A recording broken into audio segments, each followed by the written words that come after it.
Hello students, good morning to all of you. How are you? I think you are well. चलिए आज हम ninth class का science का topic उठाते हैं और चैप्टर हमारा रहेगा बच्चों फर्स्ट। देखिए आपकी रिवीजन है बच्चों और आप देख लेना इसमें क्या आपने मिस किया है और क्या आप सीखोगे नया। तो चैप्टर का नाम क्या रहेगा बच्चों? मैटर इन आवर सराउंडिंग, हमारे आसपास की वस्तुएं। ठीक है, सबसे पहला क्वेश्चन यही है बच्चों, मैटर क्या होता है? मैटर मीन्स पदार्थ। मैटर क्या होता है भाई? पदार्थ, यानी कोई भी चीज़ जो स्थान घेरती है, जिसका मास होता है और जिसको हम अपनी जो 5 सेंसेस हमारी हैं, ज्ञानेंद्रियां हैं, पांचों की पांचों ज्ञानेंद्रियां, उनसे हम फील कर सकते हैं जिसको। ठीक है, क्लियर है ना? तो मैंने क्या बताया, anything which occupy space has a mass can be judged by any one or more of the 5 physical senses. ठीक है, कोई भी चीज़, ठीक है, एक चींटी से लेके हाथी तक क्या है भाई, मैटर हमारे पास है। ठीक है, क्लियर है ना? मैटर क्या होती है? कोई पदार्थ होता है और वो पदार्थ हमारा लिक्विड स्टेट में भी पाया जा सकता है, सॉलिड में भी, गैस में भी, या फिर इनके बीच की स्टेट भी हो सकती है बच्चों। सॉलिड लिक्विड गैस के बीच में भी कुछ स्टेट हमारी लाई कर सकती है। क्लियर है? अब देखिए, all matter is made up of large number of extremely small particles called molecule. अब ये मैटर भी किसी चीज़ से मिलके बनता होगा ना। मैटर किससे मिलके बना होता है बच्चों? छोटे छोटे पार्टिकल से। ठीक है, मैटर किससे मिलके बना होता है? पार्टिकल से। अब ये पार्टिकल्स को हमने क्या बोल दिया इसमें? मॉलिक्यूल्स। जैसे वाटर मेरे पास है H2O, ठीक है, वाटर मेरे पास है H2O, तो इसमें 2 तरह के एटम है हमारे, हाइड्रोजन एटम और ऑक्सीजन एटम। ठीक है, तो मैं सबसे पहले आपको बताऊं बच्चों, एटम क्या होता है? बताओ, एटम का मतलब क्या होता है? ए माने ए ही लिखूंगा मैं, टम माने विभाजित, अविभाजित, जिसको और छोटे टुकड़ों में तोड़ा न जाए। ठीक है, उसको क्या बोलते हैं बच्चों? एटम। ठीक है, परमाणु क्या बोलते हैं बच्चों? परमाणु, यानी परम जमा में अणु, इतना छोटा कि उससे छोटा उसको तोड़ा नहीं जा सकता। ठीक है, एटम क्या होता है बच्चों? स्मॉलेस्ट पार्टिकल होता है। It is the smallest particle, वो छोटे से छोटा particle. Can not exist independently, जो अकेला नहीं रह सकता। वो छोटे से छोटा पार्टिकल बच्चों जो अकेला नहीं रह सकता, उसको क्या बोलते हो आप? एटम बोलते हो भाई उसको। ठीक है, क्लियर है? जितने भी हमारे पास चीज़ें होती हैं, जितने भी हमारे मैटर होते हैं बच्चों, वो एटम से या फिर मॉलिक्यूल से मिलके बनते हैं। क्लियर है? समझ गए ना आप इस चीज़ को? तो चलिए अब हम बात करेंगे स्टेट ऑफ मैटर। ये जो पदार्थ मेरा है वो किस किस अवस्था में पाया जाता है? पदार्थ की कितनी अवस्थाएं होती हैं? जनरली मैं बताऊं, फिजिकल स्टेट के आधार पर पदार्थ की 3 अवस्थाएं होती हैं बच्चों। कौन कौन सी? सॉलिड ठोस अवस्था, लिक्विड तरल अवस्था, और गैस गैसीय अवस्था। ठीक है, 3 तरह की स्टेट मेरी स्टेट होती है मैटर की। अगर मैं इनको चेंज करना चाहूँ, अब देखो बच्चों, मैं और भी आपको स्टेट बताता हूँ। अब लेबोरेटरी के अंदर हम गए, लैब के अंदर जो विज्ञान में प्रयोगशाला होती है, उसके अंदर हम गए और हमने आर्टिफिशियल स्टेट भी बना ली। तो ये 3 तो हमारी नेचुरल स्टेट हैं बच्चों। 2 हमारे पास आर्टिफिशियल स्टेट भी होती हैं जो हम खुद जनरेट करते हैं। यानी इन सॉलिड लिक्विड गैस के फोर्स को चेंज करके आप क्या कर सकते हो? इनके बीच की स्टेट भी बना सकते हो। अगर मैं सॉलिड और लिक्विड के बीच के फोर्स अगर चेंज कर दूं या फिर गैस के, तो मेरे पास 2 स्टेट और बन जाएंगी। वो कौन सी हैं बच्चों? 2 स्टेट हमारी होती हैं। एक होती है बच्चों BEC। BEC का मतलब है बोस आइंस्टाइन कंडेंसेट। कौन सी स्टेट है बच्चों? Bose Einstein Einstein condensate state होती है भाई। ठीक है, एक होती है प्लाज्मा स्टेट। एक कौन सी होती है? प्लाज्मा स्टेट होती है। ठीक है, बोस आइंस्टाइन कंडेंसेट और प्लाज्मा स्टेट डिस्कस करेंगे हम आगे, क्या होती है स्टेट हमारे पास एक लेक्चर में। उसके बाद देखो बच्चों क्या होता है? मटेरियल क्या होता है? मटेरियल, मटेरियल का मतलब है it represent a particular kind of matter. Special प्रकार की मैटर को हम क्या बोलते हैं?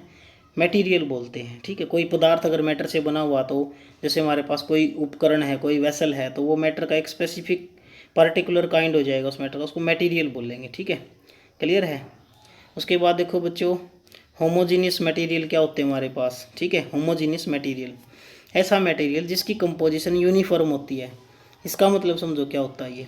मैंने क्या बताया? होमोजीनियस का मतलब बच्चों हिंदी में बोलते हैं होमोजीनियस को समांगी। समान है अंग जिसके, समांगी है ना, समान अंगों वाला। जैसे मैं आपको एक एग्जांपल बताऊं, जैसे मेरे पास क्या है? ये वाटर है। ठीक है, इसके अंदर क्या है मेरे पास बच्चों? सपोज करो इसके अंदर मेरे पास वाटर भरा हुआ है भाई। ठीक है, ये भर दिया मैंने वाटर। अब ये वाटर में मैं क्या मिलाऊं? शुगर मिला दूं, चीनी मिला दूं इसके अंदर, तो बताओ चीनी मिलने के बाद एक तरह का होमोजीनियस मिक्सर बन जाएगा अपना। क्या बन जाएगा? होमोजीनियस टाइप का मिक्सर बन जाएगा। मतलब इसमें कोई ऐसी बाउंड्री नहीं होगी जो अलग से विजिबल होगी, है ना। इसमें क्या है? यूनिफॉर्म कंपोजिशन, एक जैसा। यूनिफॉर्म का मतलब बच्चों एक जैसा, समांगी, है ना, जिसमें कोई अलग बाउंड्री ना बने दोनों को मिलाने से, और वो एक जैसा हो। ठीक है, तो मैंने आपको बता दिया एक ऐसा मटेरियल जो यूनिफॉर्म कंपोजिशन रखता है और सिंगल फेज में होता है। सिंगल फेज मतलब एक ही फेज है, दूसरी बाउंड्री नहीं बनेगी उसकी। चीनी पानी में मिलाओगे तो बताओ क्या कोई और बाउंड्री बनती है? नहीं, प्रॉपरली मिल जाता है ना वो। लेकिन अगर मैं दूसरी बात करूँ हेट्रोजीनियस मटेरियल की, हेट्रोजीनियस मटेरियल क्या होते हैं बच्चों? जिनकी यूनिफॉर्म कंपोजिशन नहीं होती। ऐसे material which does not have a uniform composition through out, पूरी की पूरी कंपोजिशन यूनिफॉर्म नहीं होती। इसके दो या दो से अधिक फेज हो सकते हैं बच्चों। ठीक है, कैसे? जैसे मेरे पास ये कोई बीकर है, इस बीकर में मैंने क्या किया? अब अगेन इस बीकर में मैं क्या करता हूँ? सपोज करो ये मिला दिया मैंने, इसके अंदर मिट्टी मिला दी, रेत मिला दिया। ठीक है, क्लियर है ना। ये पानी है और ये रेत है, तो बताओ इसकी अलग बाउंड्री, विजिबल बाउंड्री हो गई ना। यस, तो इसमें दो फेज हो गए, एक ये फेज और एक ये, एक ब्लू और एक ग्रीन, है ना। तो ये हमारे पास क्या होता है? हेट्रोजीनियस। क्या होता है भाई? हेट्रोजीनियस। तो जिनकी कंपोजिशन सेम ना हो। ठीक है, नेक्स्ट देखो बच्चों, सब्सटेंस क्या होता है? सब्सटेंस एक होमोजीनियस मटेरियल होता है जो एक ही तरह के परमाणुओं से मिलकर बना होता है, और ये हमेशा प्योर माना जाता है। क्या माना जाता है? प्योर, क्योंकि एक ही तरह की चीज़ से जो मिलकर बनेगा प्योर होगा, है ना। अगला है पॉइंट सॉलिड का। सॉलिड क्या होता है बच्चों? ऐसा मैटर की स्टेट जहाँ पे डेफिनेट वॉल्यूम और डेफिनेट मास होती है। ऐसे हमारे पास पदार्थ जिनकी क्या हो बच्चों? डेफिनेट मास हो, डेफिनेट वॉल्यूम और डेफिनेट शेप हो। अब कोई आपसे पूछ ले why solid have definite shape and definite volume, then you can answer that. कैसे आंसर दोगे बताओ? सॉलिड की डेफिनेट शेप क्यों होती है? सारा चक्कर क्या है? जैसे मैं कोई सॉलिड बनाऊंगा तो सॉलिड के अंदर क्या है? ये बच्चों उसके कॉन्स्टिट्यूएंट पार्टिकल्स होते हैं। सॉलिड के क्या होते हैं? Constituent particles. ये क्या है? सॉलिड के। अब वो सॉलिड हमारा किस प्रकार का? सॉलिड हमारे चार प्रकार के हो सकते हैं बच्चों, आयनिक solid, metallic solid, covalent solid और मोलिकुलर सॉलिड। तो मान लो मेरे पास ये साल्ट है, नमक, इसके अंदर क्या है? Na+, Cl-, Na+, Cl-, Na+। तो ये मेरा आयन से मिलके बना होगा, आयनिक सॉलिड होगा, तो है ना। तो बताओ सॉलिड हमारे क्या हैं? जिनकी डेफिनेट शेप हो। अब सॉलिड के अंदर देखो, आप देख सकते हो, क्या इनके बीच में ज़्यादा गैप है? नहीं। तो इनके बीच में इंटरमोलिकुलर फोर्सेज क्या है? स्ट्रॉन्ग। तो इनके कॉन्स्टिट्यूएंट पार्टिकल क्या है? रेगुलर अरेंजमेंट में। आप देख सकते हैं ये अरेंजमेंट कैसी है बच्चों? रेगुलर। इसलिए मैं बोलूँगा सॉलिड की रेगुलर अरेंजमेंट। पार्टिकल्स जो सॉलिड के अंदर, जो हमारे ये मॉलिक्यूल हैं, एटम हैं या आयन हैं, कुछ भी अब आप इनको बोल सकते हो। मैंने एक वर्ड लिया कॉन्स्टिट्यूएंट पार्टिकल्स। सॉलिड को बनाने वाले पार्टिकल हमारे कॉन्स्टिट्यूएंट पार्टिकल्स होते हैं। तो ये जो कॉन्स्टिट्यूएंट पार्टिकल हैं बच्चों, जिनसे ये सॉलिड मिलके बना हुआ है, ठीक है, अगर ये रेगुलर अरेंजमेंट में अरेंज्ड हैं, एक रेगुलर फैशन में अरेंज्ड हैं, तो आप इनको क्या बोलोगे? ये सॉलिड है ना, क्योंकि इनकी डेफिनेट शेप हो जाएगी, डेफिनेट वॉल्यूम हो जाएगी, डेफिनेट मास हो जाएगा। क्लियर। अब लिक्विड में क्या होगा बच्चों? लिक्विड को अगर मैं डायग्राम से बनाऊं तो पहली बात तो लिक्विड को जिसमें भी डालोगे उसी की शेप ले लेगा।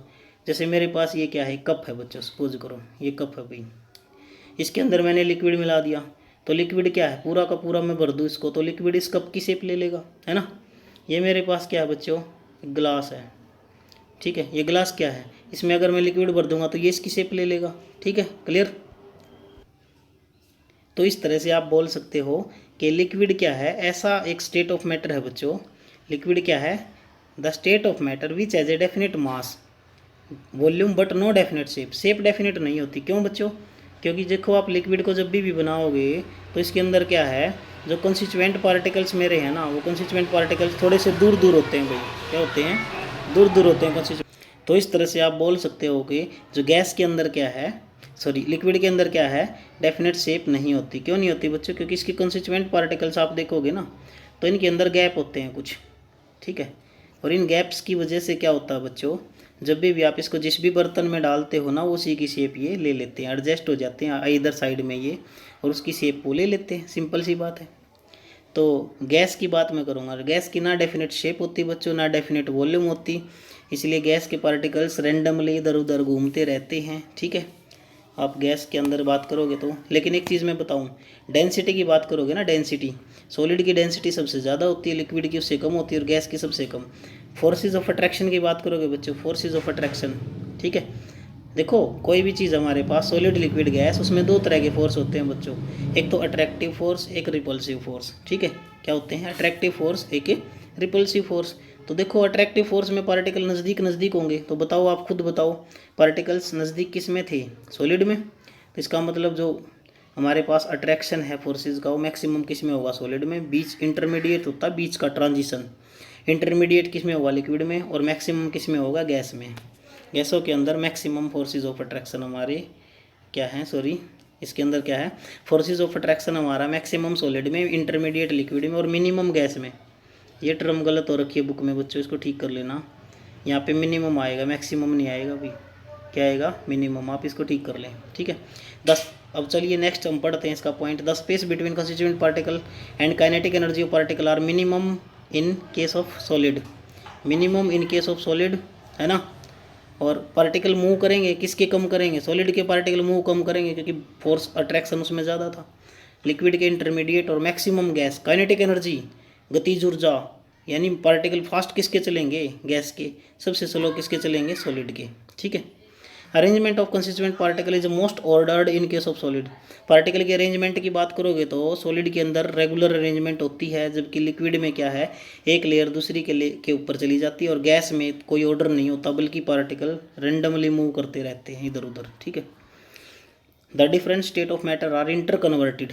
भाई एक स्टेट को आप दूसरी में चेंज कर सकते हो, मैं बताता हूँ कैसे। जैसे मेरे पास सॉलिड है, फिर लिक्विड है, फिर मेरे पास गैस है। तो आप अगर सॉलिड को गर्म कर दो, हीट कर दो, तो वो किस में चेंज होना शुरू हो जाएगा, लिक्विड में।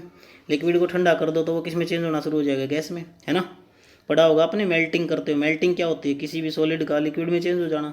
और इवेपोरेशन क्या होता है, किसी भी लिक्विड का वेपर में चेंज हो जाना, इवेपोरेशन होता है। और फिर दोबारा से लिक्विड हमारा गैस में चेंज होता है, लिक्विड का गैस में चेंज होना, और गैस का दोबारा से लिक्विड में चेंज होना भी हमारे पास पॉसिबल है। लिक्विड को दोबारा से गैस को दोबारा लिक्विड में चेंज करोगे तो बच्चे उसको कंडेंसेशन बोलते हैं हम। देखा आपने कई बार फ्रिज से बोतल निकालते हो तो उसके ऊपर कुछ पार्टिकल्स, कुछ जैसे बूंद सी हमें दिखाई देती पानी की, क्या वो बोतल लीक हो चुकी है, नहीं। क्या होता क्या है कि कुछ वेपर, गैस के वेपर हमारे बनते हैं। और सॉरी देखो मैं बताता हूँ आपको, जैसे मैंने ये बोतल निकाली फ्रिज के अंदर से, ठीक है, ये बोतल निकाली भाई हमने फ्रिज के अंदर से। इस बोतल के अंदर क्या है, अब ये लीकेज तो है नहीं, ये बोतल पानी की बोतल है, ये पानी इसके अंदर H2O, ये लीकेज तो है नहीं, तो फिर इसके ऊपर ये बूंदे बूंदे सी कैसे आती हैं, यानी इसके ऊपर ये पानी कैसे आता है। तो होता क्या है, एटमॉस्फेयर के अंदर जो एयर है ना अपनी, ठीक है, हमारी पर्यावरण में जो आसपास इर्द गिर्द की जो हवा है वो गर्म होती है, और वो क्या है बच्चों, यहाँ पे आके उसका कंडेंसेशन हो जाता है। मतलब वो गैस जो इधर उधर उड़ रही है वो दोबारा ठंडे वेपर बन के लिक्विड में चेंज हो जाती है, तो वो यहाँ पे जमा होता है एक्चुअल में। ये यहाँ के कोई वेपर नहीं होते। कभी आप सोचो, कई बोल देते हैं कि ये अंदर से ही वेपर बने और यहाँ पे आ गए, नहीं। बंद में भी तो होता है, बंद बोतल हो बिल्कुल सील पैक्ड, तो उसमें भी तो ऐसा होता है ना। तो ये बाहर की जो हवा है हमारी वो कंडेंसेट हो जाती है। ऐसे ही तो बारिश होती है, रेन होती है, आपने पता होगा, बादल जो बनते हैं फिर बारिश हमारी होती है तो कंडेंसेशन के कारण होती है। ठीक है, क्लियर है। कंडेंसेशन को हिंदी में बोलते हैं संघनन। क्या बोलते हैं भाई, संघनन। बताएंगे आगे इसके बारे में और भी। चलिए आगे चलिए, उसके बाद मैं आपको बताऊं, एक चीज को आप दूसरी में चेंज कर सकते हो, एक स्टेट को। जैसे मैं अगर डायरेक्ट सॉलिड से गैस स्टेट में चेंज कर दूँ तो उसको क्या बोलेंगे, सब्लिमेशन। क्या बोलेंगे बच्चों, सब्लिमेशन। मेल्टिंग पॉइंट क्या होता है, इसको हिंदी में बोलते हैं बच्चों गलनांक। क्या बोलते हैं, गलनांक। नाम से ही पता लग गया होगा, ऐसा टेम्परेचर जिसके ऊपर कोई सॉलिड लिक्विड में चेंज हो जाता है। कोई भी सॉलिड अगर लिक्विड में चेंज हो जाए तो उसका मेल्टिंग पॉइंट। जैसे वाटर का, यानी हमारे पास जैसे किसी भी चीज़ का आप मेल्टिंग पॉइंट देख सकते हो, कितना है, अलग अलग होता है सबका। ठीक है, किसी का 0 डिग्री सेल्सियस है, किसी का कितना है, किसी का मतलब अलग अलग होता है भाई। ठीक है। बॉइलिंग पॉइंट क्या होता है बच्चों, उबलनांक। किसी भी टेम्परेचर, वो टेम्परेचर जिसके ऊपर कोई लिक्विड हमारा वेपर में चेंज होना शुरू हो जाए, लेकिन एटमॉस्फेरिक प्रेशर के अंडर वो प्रोसेस होना चाहिए, उसको बॉइलिंग पॉइंट बोलते हैं बच्चों। इसको क्वथनांक भी बोल देते हैं, या तो आप इसको पढ़ा होगा अपने इसमें बुक में, क्वथनांक बोलते हैं इसको हिंदी में, या उबलनांक भी बोल सकते हो। जैसे वाटर का बॉइलिंग पॉइंट कितना होता है बच्चों, वाटर का melting point 0 degree Celsius, freezing point भी 0 डिग्री। जितने पे कोई चीज़ मेल्ट होना शुरू हो जाती है उसी पे फ्रीज होना शुरू हो जाती है। ठीक है, तो वाटर का मेल्टिंग और फ्रीजिंग पॉइंट 0 डिग्री सेल्सियस है, जबकि बॉइलिंग पॉइंट मेरा क्या है बच्चों, वाटर का 100 डिग्री सेल्सियस। 100 डिग्री सेल्सियस पे वाटर वेपर में चेंज होना शुरू हो जाता है। ठीक है, क्लियर है। बॉइलिंग क्या होती है? बॉइलिंग एक बुल्क फिनोमिना होता है बच्चों। जैसे मैं आपको बताऊं, देखो ये मेरे पास एक ग्लास ऑफ वाटर है, ठीक है, इसके अंदर क्या है भाई? पानी। अब क्या होगा एक्चुअली, ऊपर से वेपर बनेंगे पानी के, इसको बोलोगे वेपोराइजेशन। लेकिन मैंने इसको नीचे से गर्म करना शुरू कर दिया, नीचे से इसको हीट करना शुरू कर दिया, तो एक 100 डिग्री सेल्सियस पे पहुंचने के बाद ये क्या है?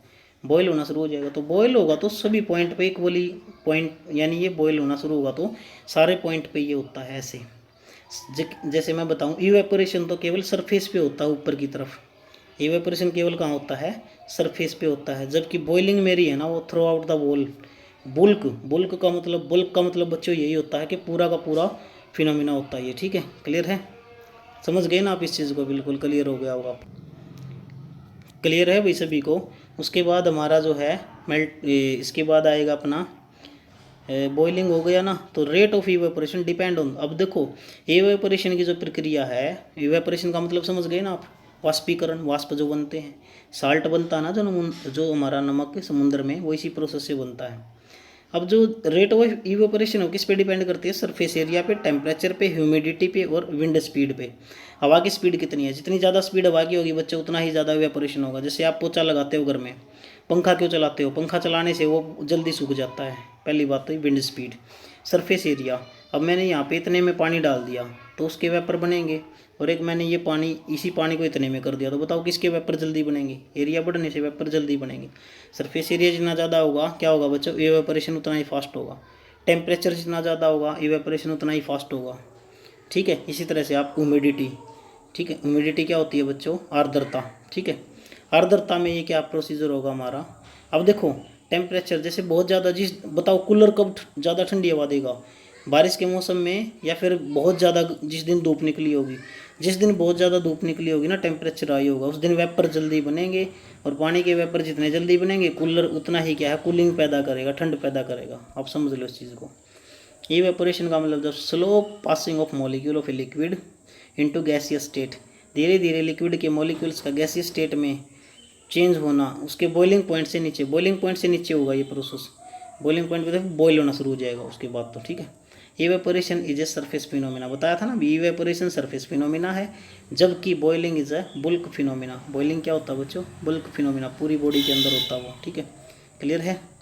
इवेपोरेशन से ठंड पैदा होती है, सभी को पता है। इवेपोरेशन काज कूलिंग, पसीना आता है आपके शरीर में, है ना, और उसके वेपर बन के जैसे ही उड़ते हैं आप ठंडी ठंडी हवा में, मतलब गर्म हवा में भी चलोगे तो क्या लगेगा? फील होगा आपको, ठंड फील होगी, क्योंकि इवेपोरेशन से फिर कूलिंग आ जाती है, कूलिंग काज करता हो, ठीक है। चलिए नेक्स्ट पॉइंट हम देखते हैं, लेटेंट हीट ऑफ फ्यूजन।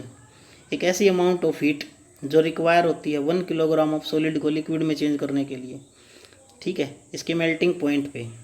यानी ऐसी हीट जो क्या है, हीट की वह मात्रा जो 1 किलोग्राम सॉलिड को उसी के मात्रा में जो 1 किलोग्राम को लिक्विड में चेंज कर दे, उसके मेल्टिंग पॉइंट के अंदर रहते हुए। लेटेंट हीट ऑफ वेपोराइजेशन क्या होती है? अमाउंट ऑफ हीट एनर्जी, वो हीट एनर्जी जो रिक्वायर होती है 1 किलोग्राम ऑफ लिक्विड को जो गैस में चेंज कर दे बच्चों, उसी के एटमॉस्फेरिक प्रेशर के ऊपर, यानी उसके बॉइलिंग पॉइंट के अंडर रहते हुए।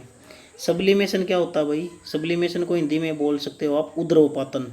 क्या बोल सकते हो? उद्रवपातन। ऐसा प्रोसेस जिसमें कोई सॉलिड डायरेक्ट लिक्विड में चेंज हो जाए। देखो मैं कुछ एग्जांपल आपको दूंगा इसके। ऐसा प्रोसेस जिसमें कोई सॉलिड डायरेक्ट लिक्विड में, सॉरी डायरेक्ट गैस में चेंज हो जाए। आप कभी कभी कपूर जलाते होगे घर पे, अवन वगैरह होता है तो उसमें कपूर जलाते हो, उसको कैंपर बोलते हैं हम, कैंपर, ठीक है। C10H8 उसका फार्मूला होता है बच्चों, ठीक है। आप फार्मूला देख सकते हो, आगे जो ऑर्गेनिक केमिस्ट्री आएगी ना उसमें मैं आपको बताऊँगा सभी के फार्मूले। तो जो कैंपर होता क्या है, वो डायरेक्ट ही हमारा क्या है, शुद्ध माना जाता है, क्योंकि सीधा सॉलिड से सीधा गैस में चेंज हो जाता है बच्चों, ठीक है। उसी तरह से नेपथेलिन इसका एग्जाम्पल हो सकता है, ठीक है। आयोडीन इसका एग्जाम्पल हो सकता है, और इसका एग्जाम्पल एंथ्रासिन हो सकता है। सब्लिमेशन के काफ़ी सारे एग्जाम्पल हो सकते हैं भाई, ठीक है। वेपर क्या होता है? एक ऐसा सब्सटेंस जो गैसियस स्टेट में एग्जिस्ट करता है, ठीक है, बॉइलिंग पॉइंट से नीचे, उसके नीचे रहते हुए वेपर हमारा होता है वाष्प, ठीक है। क्लियर है ना? उसके बाद कुछ फार्मूले आपको यहाँ पे याद करने हैं जो बहुत ज़रूरी है इस चैप्टर के। टेम्परेचर अगर आपका केल्विन में निकालना है, आपको डिग्री सेल्सियस में गिवन है, तो क्या करोगे? 273 ऐड कर दोगे भाई। और ये फ़ारेनहाइट और सेंटीग्रेड का एक हमारे पास फार्मूला होता है, ये भी आप याद रखो। F फ़ारेनहाइट जो फेराड होता है -32 divided by 9 is equal to C/5, C यहाँ पे सेल्सियस और फ़ारेनहाइट हमारा होता है F, ठीक है। उसके बाद वाटर कितने टेम्परेचर पर फ्रीज होता है भाई, 0 डिग्री सेल्सियस, केल्विन में लिखोगे तो 273 केल्विन। बॉयल कितने पे होता है, 100 डिग्री सेल्सियस, और केल्विन में लिखोगे तो 373 kelvin. Latent heat of fusion की यूनिट क्या है, 1 किलोग्राम फ्यूल हमने जलाया था और कितने किलो जूल एनर्जी पैदा हुई थी, तो किलो जूल पर किलोग्राम या kilo calorie per kilogram unit है इसकी। Latent heat of fusion, latent heat of vaporisation की क्या यूनिट है बच्चों, kilogram, kilo joule per KG, यही हमारे पास लिया जाएगा इसमें भी, ठीक है। वेपर के अंदर भी सेम होगा। अब देखो कुछ यूनिट हमारी फंडामेंटल, ये टेम्परेचर को किस में लेते हो, केल्विन में, सिंबल बढ़ा के, लेंथ को मीटर में स्मॉल m, मास को किलोग्राम में kg, वेट को न्यूटन, यूनिट क्या होती है वेट की, न्यूटन, और न्यूटन को कैपिटल N, वॉल्यूम को किस में, क्यूबिक मीटर, ठीक है, क्लियर है ना, क्यूबिक मीटर। और इसकी यूनिट क्या होती है बच्चों, m3। वॉल्यूम क्या होती है, लंबाई चौड़ाई ऊंचाई, m क्यूब हो जाएगा। डेंसिटी किलोग्राम पर क्यूबिक मीटर, यानी किलोग्राम पर मीटर की -3, ठीक है। और उसके बाद प्रेशर की पास्कल होती है बच्चों, PA, ठीक है। यूनिट इनकी और भी होती हैं, बट ये जनरली हमारे पास मेन यूनिट होती है इनकी। कुछ SI हैं, कुछ CGS यूनिट हमारे पास होती हैं, ठीक है। तो ये लेक्चर आपको कैसा लगा, इसको देखें और समझें। ये बेसिक था चैप्टर का, और ये रिवीजन आपकी ध्यान से इसको करें। Thank you, have a nice day.